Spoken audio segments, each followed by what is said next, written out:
Bismillahirrahmanirrahim. Qala al-Imam Abdullah bin Alawi al-Haddad radhiyallahu ta'ala anhu wa nafa'ana Allahu bi'ulumihi fid dharain amin. Wa alamu ma'asyiral ikhwan, ja'alana Allah wa iyyakum minat talina li kitabihil aziz haqqa tilawatih, al-mu'minina bihi, al-hafidhina lahu, al-mahfudhina bihi, al-muqimina lahu, al-ghaimina bihi. Ketahuilah wahai segenap saudaraku. Ini sekarang namanya jumlah i'tiradiyah. Ketahuilah wahai saudaraku, semoga Allah Subhanahu wa ta'ala menjadikan kita para pembaca-pembaca Al-Quran, para orang-orang yang beriman kepada Al-Quran, orang-orang yang senantiasa menjaga Al-Quran dan dijaga oleh Al-Quran, yang mendirikan Al-Quran dan didirikan oleh Al-Quran. Anna tilawatal Qur'an al-azim min afdalil ibadat wa a'zamil qurubat. Ketahuilah para hadirin bahwa membaca Al-Quran adalah salah satu daripada ibadah yang mempunyai pahala yang besar dan ibadah yang mendekatkan diri kita kepada Allah. Wa ajalli ta'at, dan perbuatan taat yang sangat-sangat besar pahalanya. Wa fiha ajrun 'azimun wa thawabun karim, pahalanya mulia, ganjarane gede. Karenanya Allah berfirman dalam Al-Qur'an, innal ladzina yatluna kitaballah, sesungguhnya mereka orang-orang yang yatluna kitaballah, pakai fi'il mudhari'. Bukan mereka orang-orang yang telah membaca, tapi yang yatlun. Maka kalau pakai fi'il mudhari' itu yufidu al-istimrar wal mudawamah. Artinya orang-orang yang istiqomah, yang senantiasa membaca Al-Quran, wa aqamus shalah, dan yang telah mendirikan sholat. Dalam Al-Quran pakai yatluna, pakai fi'il mudhari'. Dalam sholat pakai aqamu, artinya telah menunaikan. Tapi kalau yang Al-Quran, yang istiqomah melakukannya. Wa anfaqu mimma razaqnahum, dan mereka orang-orang yang menginfakkan apa yang aku karuniakan, dari apa yang aku karuniakan kepada mereka. Mereka aku beri uang, aku beri rezeki, kemudian disedekahkan. Hadirin, kalimat wa anfaqu mimma razaqnahum ini adalah satu cambuk buat kita. Allah tidak berfirman mereka orang yang membaca Al-Quran dan menegakkan sholat dan menafkahkan hartanya, enggak ngomong gitu toh. Tapi ditambah, dan yang menafkahkan harta yang aku berikan. Dielingno, ojo gaya tok ngene. Ojo mentang-mentang sedekah terus iki koyok-koyoke wekmu, gak, iku kon tak kei. Kemudian kau nafkahkan, kau sedekahkan. Sirran wa alaniyah, baik sembunyi-sembunyi orang gak ada yang tahu, atau di hadapan orang. Sirran muqaddamun ala alaniyah, yang sir didulukan. Senantiasa dalam kaidah di tafsir, kalau sudah sirron wa alaniyah, yang didahulukan itu lebih afdol. Karena lebih afdol didahulukan sedekah yang sembunyi maupun sedekah yang terang-terangan. Terus mereka melakukan itu semua, baca Qur'annya, kemudian sholatnya, nafkah atau memberi sedekahnya, itu mereka lakukan yarjuna tijaratan lan tabur. Mereka mengharap akhirat, perdagangan yang gak akan rugi, perdagangan akhirat. Ikhlas, murni, mereka melakukan semua khususnya sedekah memang betul-betul berharap karena Allah? Apa jawabannya? Liyuwafiyahum ujurahum. Liyuwafiyahum ujurahum. Niscaya mereka akan diberikan pahalanya, ganjarane, imbalannya. Lam di sini lam apa? Kok aku kayak ngajar di pondok ini. Ono fi'il mudhari ana nek mburi ngomong opo habib iki. Lam di situ itu bukan lamukai, bukan supaya. Kalau lamukai nanti artinya supaya Allah memberikan mereka pahalanya. Enggak, lam itu namanya lamul akibah. Dan kemudian, nah itu namanya lamul akibah. Dibahas dawa. Liyuwafiyahum ujurahum. Niscaya akibatnya mereka akan diberikan pahala. Wis. Wong sing sembayang istiqomah, maca Quran istiqomah, sedekah istiqomah, diberikan pahala oleh Allah yang sesuai hitungan. Pahalanya gimana? Ya 10 sampai 700 kali lipat. Ini pahalanya bisa dihitung. Bisa dihitung. Orang sedekah, orang ini kan pahalanya bisa dihitung. Quran, alif hasanah, lam hasanah, mim hasanah, bisa dihitung semua pahalanya. Salat bisa dihitung. Nah, yang enggak bisa dihitung ini yang selanjutnya. Allah akan memberikan ujurahum, imbalan untuk mereka, wa yaziduhum min fadli, dan plus ditambah dari kedermawanannya Allah. Katanya para ulama, sing tak incer sing wa yaziduhum min fadli. Ujurahum liwafihum gak pati tak incer mbek aku. Sing tak incer justru wa yazidahum min fadli. Sebab napa? Lomane Gusti Allah niki tidak bisa dihitung. Wah ini istimewa ini hadirin. Kerja mbek wong sugih digaji 2 juta. Tapi tipsnya karena dia ini kaya raya loman, tipsnya bisa 10 juta sendiri hadirin. Kaya loman. Kon kerja nang ngene wong iku lha apa haji ku lho.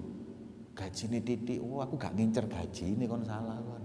Tunjangan iki gak ngincer. Dikek omah, dikek motor, dikek bojo, 3 maneh. Sing tak incer ngono ne. Sebab haji niku lowoman. Saya kalau ngincer yang 2 juta ya memang sedikit mungkin dibanding yang lain. Tapi wa yazidahum min fadli. Kon ngaji, kon sembayang, kon sedekah, tak kei ganjaranmu sing semestine. Plus tak kei tips. Wah, yang dikejar orang-orang ahli ibadah, tipsnya Gusti Allah. Ini enggak bisa dihitung. Kenapa enggak bisa dihitung? Kalau lihat kedermawanannya Allah enggak bisa dihitung hadirin. Kalau lihat kedermawanan manusia aja seperti itu kok kadang-kadang wong sing loman iku lho hadirin. Bisa seperti itu orang-orang itu mendapat kenikmatan. Apalagi ini Gusti Allah. Wa yazidahum min fadli. Iki sing diincer. Innahu ghafurun syakur. Sesungguhnya Allah Maha Pengampun dan Maha Syukur. Ini ayat mengungkap tentang besarnya pahala orang yang ngaji, sholat, dan sedekah. Tapi kita yang bahas kali ini ngaji. Jadi pahala orang ngaji Quran itu besar. Jangan diremehkan. Ya. Jadi perbanyak ngaji. Ya telun itu sering. Ya. Sekarang ngaji gampang. Ada Quran, handphone, Enak kan handphone ini ada Qurannya. Saya punya aplikasi Quran, tidak satu lagi, banyak ini. Quran piro nek jero gini. Mau ngaji bisa, mau lihat ini bisa semuanya. Jadi kita ini nggak ada dalil, nggak ada alasan untuk kita nggak ngaji. Nanti hadirin, keutamaan orang ngaji itu apa? Keutamaan orang baca Quran, keutamaan Quran itu apa? Kata ulama, keutamaan Quran itu satu, berkaitan dengan yang membaca, berkaitan dengan orang yang menghafal, berkaitan dengan orang yang belajar dan mengajarkannya, berkaitan dengan yang menghormati Al-Quran, berkaitan yang beradab dengan Al-Quran, berkaitan dengan yang memandang Al-Quran. Masya Allah. Jadi baca ada keutamaan, ngafalin, tambah lagi, melihat, beradab seperti menyentuh, mengajarkannya, buka pesantren Al-Quran, waduh wis. Gak iso dihitung ganjarane wis. Ini berkaitan dengan Quran itu banyak. Satu-satu nanti akan dipelajari. Nabi SAW pun bersabda, afdal ibadati ummati tilawatul Quran. Paling afdalnya ibadah di umatku ini adalah membaca Al-Quran. Ada yang mengatakan hadis ini afdal ibadati ummati tilawatul Quran. Paling afdalnya ibadah buat umatku adalah membaca Quran. Padahal kalau ulama mengatakan paling afdalnya apa? Sholat. Afdal ibadah badaniyah itu sholat. Tapi kok dikatakan afdal ibadah umatku baca Quran? Kalimat afdal itu dikatakan ulama min afdal ibadati umati. Ini termasuk dari paling afdolnya. Ada banyak yang afdol, yang terbaik, dan termasuk dari yang terbaik adalah membaca Al-Quran. Man qara'a harfan min kitabillah, barang siapa yang membaca satu huruf dari kitabullah, dari Quran, kutibat lahu hasanah, tertulis untuknya satu kebaikan, dan satu kebaikan itu berlipat ganda menjadi 10. La aqulu alif lam mim harfun wahidun, saya tidak mengatakan alif lam mim satu huruf, bal takkan tetapi alif harfun, mim harfun, mim harfun. Jadi nek sampean ngaji Bismillahirrahmanirrahim, ba, sin, mim, alif, lam, ha, alif, lam, ro, mim, alif, nun, alif, lam, ro, ha, mim, ya, mim, piro? 20 ya? 21 jumlah bismillahirrahmanirrahim itu kalau tidak salah. Anda ngaji bismillahirrahmanirrahim 21 hasanah, dan satu hasanahnya dilipat gandakan 10, piro berarti? 200. Ganjaranmu 200 kebaikan. Bisa dihitung iki, liwafiyahum ujurahum wa yazidahum min fadlih, enggak bisa dihitung. Yes. Rasulullah bersabda, Allah berfirman, man syaghalahu dzikri wa tilawatu kitabi an mas'alati a'taituhu afdal ma u'tiya sa'ilin. Barang siapa yang sibuknya menyebut nama Allah, kesibukannya membaca kalamku, kitabku yaitu Al-Quran, maka aku berikan kepadanya paling afdalnya pemberian yang aku berikan kepada orang yang meminta. Terus zikir dan membaca Al-Quran termasuk sebab dikabulkannya hajat kita semua. Ya. Ada orang ngomong supaya gobul hajat baca burdah. Tahu burdah nggih? Burdah lho, Maulaya sholli wa sallim daiman abada ala habibika khair kullihimi amin tadakuri jiranim bidhi salami mazajtada ma'an jara min muglatin bidami. Maca burdah niku nek diwaca ngadep kiblat wudu, insyaallah selesai membaca kalau punya hajat dikabulkan oleh Allah. Iku maca burdah, napa maca Quran? Burdah itu mulia karena memuji Rasulullah.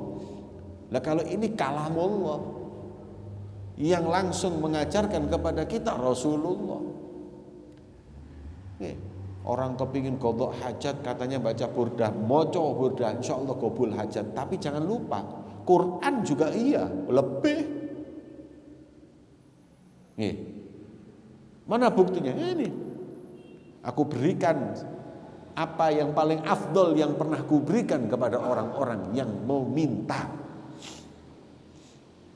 Terus lek sampean punya masalah di PHK pas corona ngene iki, nggih, nang masjid ngaji, mari ngaji ndonga. Nanti dikasih sama Allah jalan keluar yang lebih baik. Iku wong Indonesia pian ngono hadirin. Wong Jawa iku pian lak ngoten lah, sumpek titik nang masjid. Tapi mbek TV diajari siji. Ambek sinetron ini kita dicekoki yang lain, hingga anak-anak kita sekarang nggak kayak gitu. Anak kita sekarang ini sumpek nang kafe ngombe. Sing ngajari sapa ya sinetron niku. Mbah sinetron niku. Ustadz sinetron niku. Saya kemarin waktu di mana, di hotel nggak salah, lihat TV. Kok pas lihat sinetron putus cinta. Dase ngeluh nang kafe ngombe. Lah masamu kon iki wong Swiss ah. Kondang legi kaken pola. Nek sing koyo ngono iku wong londo masuk akal, gak duwe iman. Wong ngareng-ngareng putus asa mbek putus cinta langsung nang kafe ngombe. Kon nyekel botol gak pantes. Sing pantes nyekel beras kencur.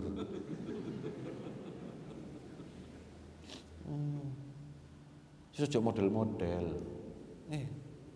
nyekel drum lho, kok gak pantes. Pantes itu nyekel hadroh, cocok wajah dengan hadrohnya itu mirip, matching, duduk mirip matching. Ojo nyekel drum, ambil foto nggak stick ini. Masa mau dodol pangsit to kon?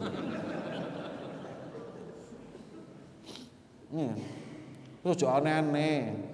Ini sinetron di TV ini banyak yang tidak mendidik. Okay? Kalau bisa anak kita nggak ngeliat lebih afdol. Wow, Habib ini terlalu radikal. Oh, apa nih radikal? Sakandane ya. Yang kerja di perusahaan, di kedutaan Jepang ini. Kebetulan kakak saya itu doktornya dari Jepang, 10 tahun di Jepang, mulai S1, S2 sampai S3, sampai doktor di Jepang. Jadi dia dekat sama orang kedutaan. Orang kedutaan Jepang yang di Indonesia itu melarang anak-anaknya lihat sinetron, nggak mendidik. Sinetron Indonesia ini nggak mendidik. Tolong viralno iki.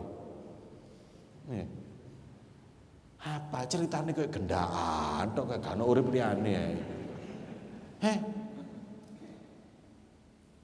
Itu kan coba lihat, sampai seakan-akan jomblo itu aib. Arek nom-nom iki jomblo iku aib. Padahal kalau dulu jomblo itu kan keistimewaan. Berarti ini orang Masya Allah termasuk sahabun nasya'a fil ibadatillah. Ya. Atau termasuk rajulun da'athu imra'atun dza mansobin wa jamalin faqala ana inni akhafullah. Kan hebat lagi, termasuk 7 orang yang mendapat naungan Allah. Siapa? Lelaki yang dia diajak oleh perempuan yang punya kedudukan dan cantik untuk berbuat yang tidak benar, kemudian dia menolak dan berkata nggak mau, saya takut sama Allah. Itu jomblo loh. Jomblo itu mendapat kedudukan tinggi di sisi Allah. Saiki koyo jomblo koyo aib ngono lho. Wong jomblo kakak ngomong. Bahkan kadang orang tua yang ngomong sama anaknya. Kan gak payu-payu apa sih, Nak? Udah tak culek wong tua kayak ngono. Ada nggak orang tua kayak gitu? Teko nang ngene. Kon rene nggih, cepetan. Nggih, mumpung corona lho iki. Yang pinter kok didik anak itu. Jomblo itu kemuliaan, berarti dia itu bagus. Tidak dia itu tidak terpancing dengan fitnahnya zaman. Kemudian wa fadlu kalamillahi ta'ala ala sairil kalam ka fadlillahi ala khalqih. Kalau dibandingkan kalamullah dengan kalamnya selain Allah, itu seperti keutamaan Allah dan makhluknya. Wis gak iso rek, gak banding belas. Bandingannya gak pas. Gusti Allah mbek makhluk. Ya apa sih? Ya sudah, berarti tidak ada kalam yang paling benar dan paling baik seperti Quran.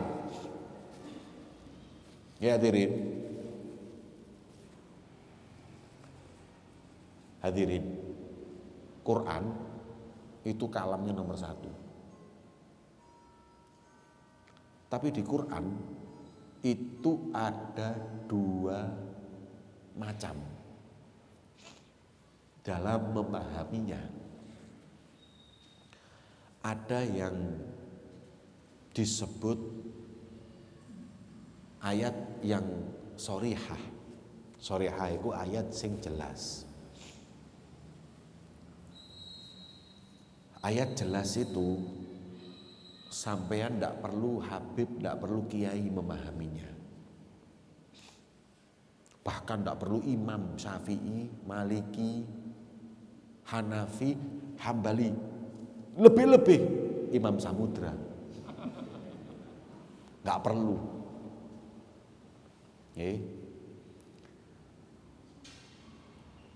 Seperti apa, Bib? Seperti sholat itu wajib apa enggak? Wa aqimus sholah wa atuz zakah. Jelas, tegakkan sholat, berikan zakat. Khomer itu halal apa haram?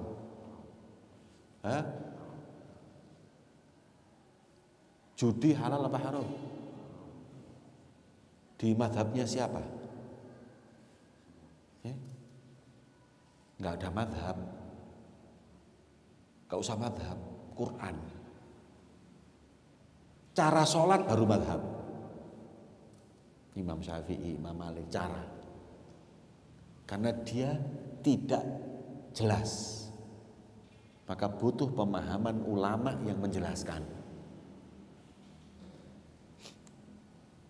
Nggak perlu yang namanya khomer itu pakai pendapat ulama, nggak perlu. Contoh ayat Qur'annya, innamal khamru wal maisiru wal ansabu wal azlam ritsun min amali syaiton. Sing jenenge khamr, judi, maisir itu kan judi. Ya, terus kemudian azlam wal ansab itu seperti kelenik-kelenik. Itu semuanya adalah ritsun. Ritsun itu artinya apa? Kotor. Min amali syaiton, kerjaane setan. Wis. Masa halal kerjaane setan? Wis jelas ya. Zina haram. Zina haram itu menurut madhab apa? Quran, gak usah madhab. Nah nanti batasan aurat itu gimana? Nah, ini baru. Aurat itu harus mana yang ditutup, mana yang tidak. Ini kita bicara. Nah, maka daripada itu kita mengikuti Al-Quran tanpa imam dan madhab buat ayat-ayat yang jelas. Akan tetapi untuk ayat-ayat yang mempunyai makna banyak, ini yang kita mengikuti mazhab ulama. Corone sembahyang, batasane aurat, yang membatalkan wudhu itu gimana? Aula mastumun nisa, kenyentuh perempuan batal apa enggak? Kalimatnya itu enggak sharih. Makanya perlu pendapat ulama. Paham nggih? Nah, seperti itu.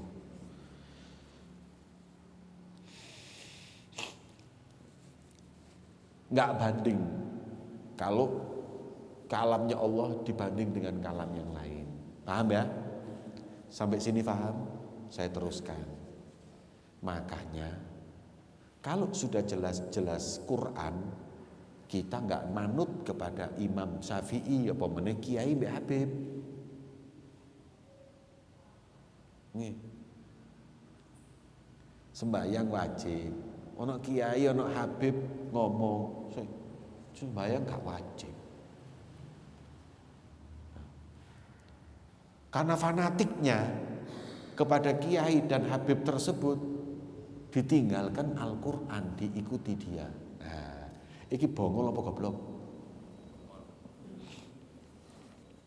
Anda ini fanatik dengan ulama boleh, fanatik dengan kiai boleh, sama habaib boleh, tapi yang cerdas. Kalau sudah jelas-jelas melanggar nas Quran, jangan fanatik.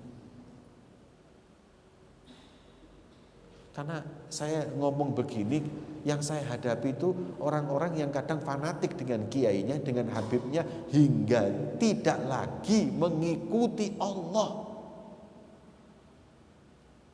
Padahal kalamullah dengan kalamnya kiai, dengan kalam habaib ini nggak nutut hadirin. Keutamaan kalamullah dengan semua kalam seperti Allah dan makhluknya wis gak nyambung, wis gak. Pemahaman boleh.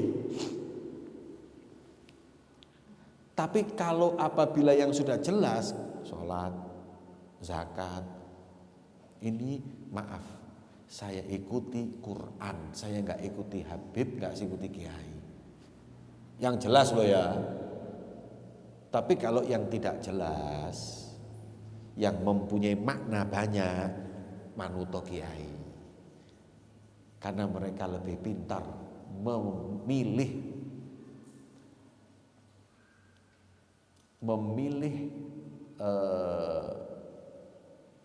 kebenaran yang paling tepat.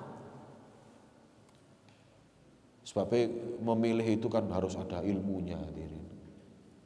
Ilmu balaghahnya harus pintar, ilmu bahasa Arabnya harus pintar, ilmu adabnya pintar, nahwunya kudu masya Allah, baca kitab-kitab ulama, dibandingkan pendapatnya ulama. Dan ini berikan kepada orang yang mampu. Nah, kalau seperti itu manut, ojo ngeminter.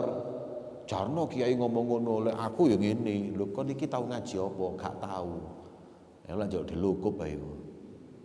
Ya, ini gak jelas. Kalau Anda sebanding dengan dia boleh. Tapi kalau Anda menolak pendapat ulama dengan pendapat diri Anda gak waras. Edan kon iki. Tapi kalau Anda menolak kalamnya ulama karena bertentangan dengan ulama yang lain dan Anda lebih condong, boleh. Do you understand? Aku gak cocok ambek pendapat kiai iki, aku luwih cocok ambek iki. Monggo. Tapi lah aku gak cocok ambek pendapat kiai iki. Apa gak sesuai, gak tepak iku. Gak bisa. Dia memberi pendapat iku karena kompeten, ngerti. Anda enggak. Anda iki kayak umpamane Bram iki lah bangunan arsitek. Belajar iki rek ngitung-ngitung supaya gak rubuh masjid iki. Aku gak cocok mbek Bram. Kakean iki. Loh tapi beliau tuh mengatakan harus ada tiang sekian itu supaya tapi kakean malah elek lah, ngurangi jamaah. Mestine cukup siji ae. Kira-kira gendeng mbok gak aku iki. Lek tak turuti ambrol iki masjid. Dia ngomong melalui ilmunya dia, nggak bisa ono hitungane iki. Iki sakmene, iki sakmene, iki sakmene. Lah kiai mbek habaib yo ngono. Kalau dia punya pendapat melalui background ilmu yang dia miliki dia hitung. Terus kon bantai gak cocok aku itu, gak masuk akal. Akal ndi? Lu kan memang gak ngerti, gak duwe akal kok. Kalau Anda punya akal, Anda gak akan membantah orang yang lebih ngerti dari Anda. Paham? Ini saya ngomong kayak gini nih, jangan sampai ini terjadi pada kita. Gitu loh, gampang mudah-mudahnya kita itu pertama fanatik dengan seseorang hingga kita tinggalkan Allah. Satu. Kedua, kita cocok dan tidak pendapatnya orang yang kompeten karena hawa nafsu kita, bukan karena pendapat. Nah, paham ya? Yes. Kemudian Rasulullah bersabda, Iqra'ul Qur'an, wacon Qur'an iku. Apa keutamaannya ya Rasulullah? Fa innahu ya'ti yaumal qiyamah syafi'an li ashabi. Sebab Quran yang Anda baca itu nanti di hari kiamat akan memberi syafaat buat orang-orang yang selalu membacanya.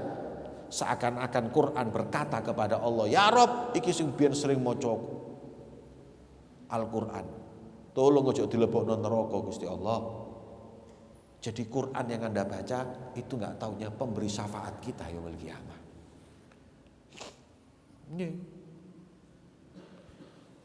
Ada beberapa surat tertentu nanti mungkin akan dibaca di sini. Ada nanti dibaca di sini mungkin.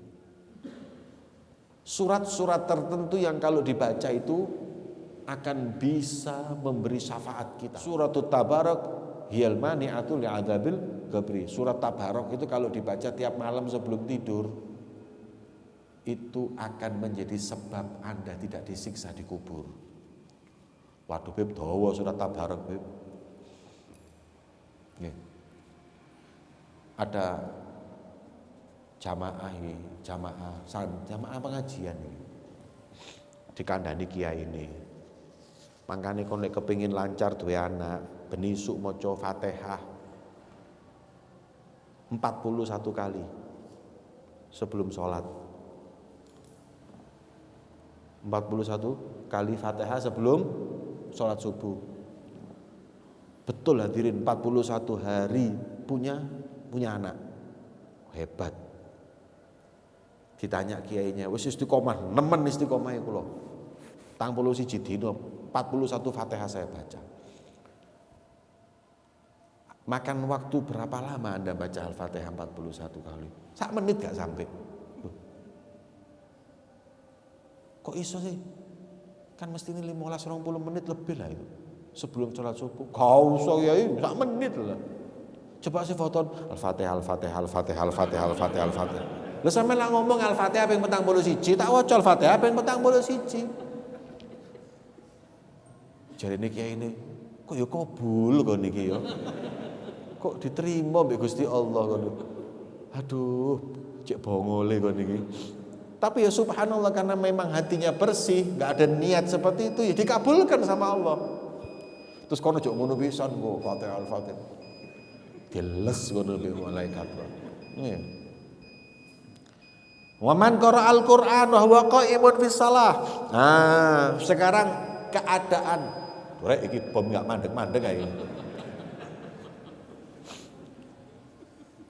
Sekarang keadaan apakah yang paling baik untuk membaca Al-Qur'an?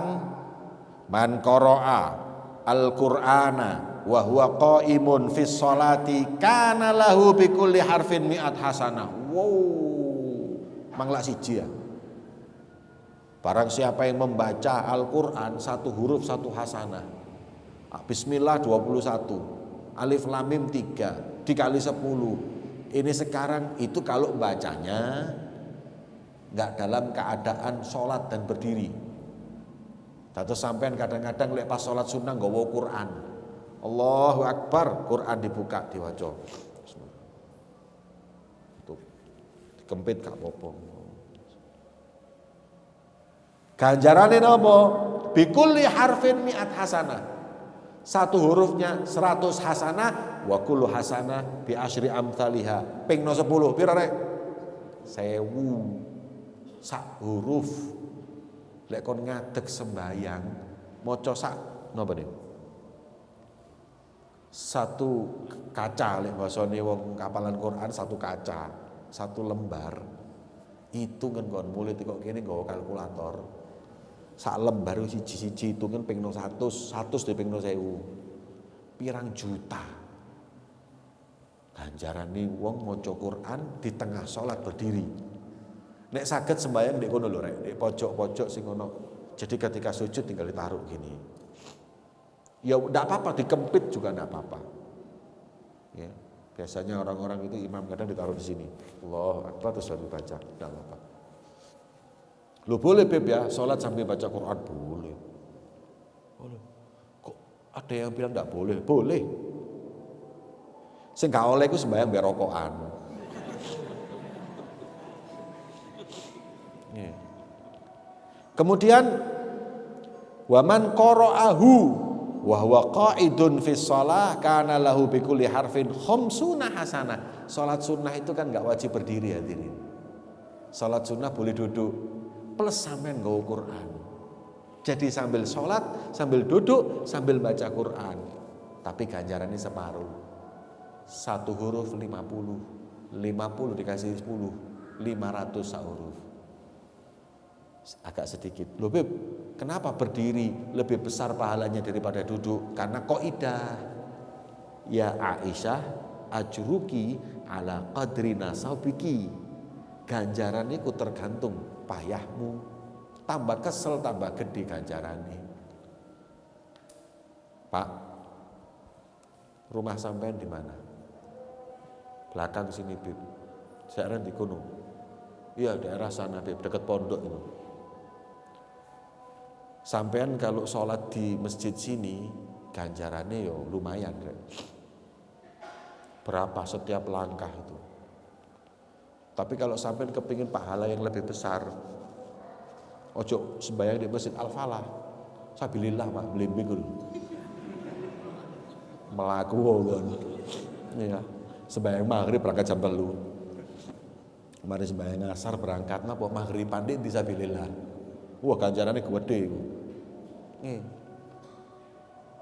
Nek sing kurang gede maneh nang Mekah ngono lho mlaku nggih. Terus pokoknya namanya pahala itu tergantung capek, tambah capek tambah besar. Ini juga gitu, berdiri sholat pahalanya banyak, tapi sholat duduk baca Quran pahalanya separuhnya. Waman qara'ahu kharijus shalah, man qara'ahu kharijus sholati wa huwa ala taharatin kana lahu bi kulli harfin 25 hasanah. Barang siapa yang membaca Al-Qur'an di luar sholat, nggak kayak sekarang ini, nggak pas sholat. Dan dia dalam keadaan suci, punya wudhu, maka pahalanya 25 dikali 10, 250 per huruf. Loh Beb, baca Quran kan harus suci? Enggak. Yang harus suci itu menyentuh Al-Quran. Lah kalau baca? Enggak. Beb, lah kalau Al-Quran yang ada di handphone, apakah menyentuh handphone harus pakai wudhu? Kalau pas dibuka aplikasinya harus pakai wudhu. Saya buka aplikasi Quran. Nah ini kalau saya sentuh saya harus wudhu. Karena Quran ini. Tapi kalau saya tutup, gak apa-apa. Makanya pas mocong ini, pas saya ngentut paten ono sih.